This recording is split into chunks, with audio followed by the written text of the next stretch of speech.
Hello viewers, আমি এখন অবস্থান করছি নারায়ণগঞ্জের সিদ্ধিরগঞ্জ বাজারে। তো সিদ্ধিরগঞ্জের পাশে আজিপুর রেল লাইনে এক মানবতার প্রতীক খুঁজে পেয়েছি আমি। তিনি হলেন মজিবর ভাই, যিনি দুধ বিক্রি করেন। কিন্তু তিনি আসলে মানবতা দেখালেন কীভাবে দেখেন, রোজার ভিতরে সব দ্রব্যের দাম কিন্তু বেড়ে গেছে, কিন্তু উনি কিন্তু রোজার মধ্যে সব দাম, দুধের দাম কিন্তু কমিয়ে দিয়েছে। তো আসুন সেই ভাইরাল মজিবর ভাইয়ের সাথে আমরা কিছু কথা বলি।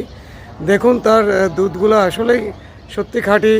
তো আসলে এরকমই আমাদের প্রত্যেকেরই কিন্তু রোজার মধ্যে আমাদের মানবতার সেবায় এগিয়ে আসা উচিত। তো চলুন আমরা যাই। রোজার সময় চলন্ত প্রমাণ। দেখুন মজিবর ভাই, দুধ কত করে ভাইয়া? দুধ 100 টাকা। আমরা রোজার আগে 120 টাকা বেচছি, এখন রোজার উপলক্ষে 100 টাকা। জায়গাটা স্বভাবের কাম করতেছেন ভাই, অনেক ভালো। রোজার সময় আপনি দুধ হইলে দুধ কি ভাইয়া 100% খাঁটি? সেটা আমি বলবো কি, আপনি লোকজনকে জিজ্ঞান না। আপনি কি বলেন? দুধ 1 নম্বর খাড়ি দেবে। খাদি ঠিক আছে, দেখতে সমস্যা নাই। খাদি দুধে দেখতে কোনো সমস্যা নাই। খাদি দেখতে ওই যে দোয়াইতেছে আর বার করতেছে, ওই যে ভিতরতে বার করতেছে আর দিতেছে। এই জন্য এত লোকের ভিড়। খাদি দেখে ওই যে কাকা আছে। বড় ভাই, আপনার কি এই দাম কি একই থাকবে? ঈদের পরে কি একই দাম থাকবো? ঈদের আগে আছে 120 টাকা, অনেক রোজা দেখে 120 টাকা।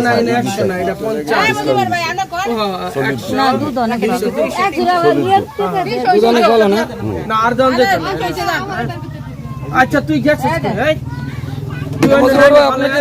ঈদের পরে কি 100 টাকা থাকবো? ঈদের পরে 100 টাকা ইনশাআল্লাহ। আজীবন আজীবন আজীবন। ওই যে আমার বাবার লেগে পারি। ভাই, আপনার মতো লোক তো আসলে পাওয়া যায় না ভাই, এই দুনিয়া তো দেখি না লোক। সবসময় 100টাই থাকে। যাক আল্লাহ ভরসা। এলাকার লোকের সেবা করেন ভাই, বেশ নসিব হইবেন, সমস্যা নেই। সারা ছিল কমাই দিছো ভাই। ঠিক আছে, দোয়া করে দিলাম। এটা কার? এটা আমাদের দেন ভাই। ওই যে দুধটা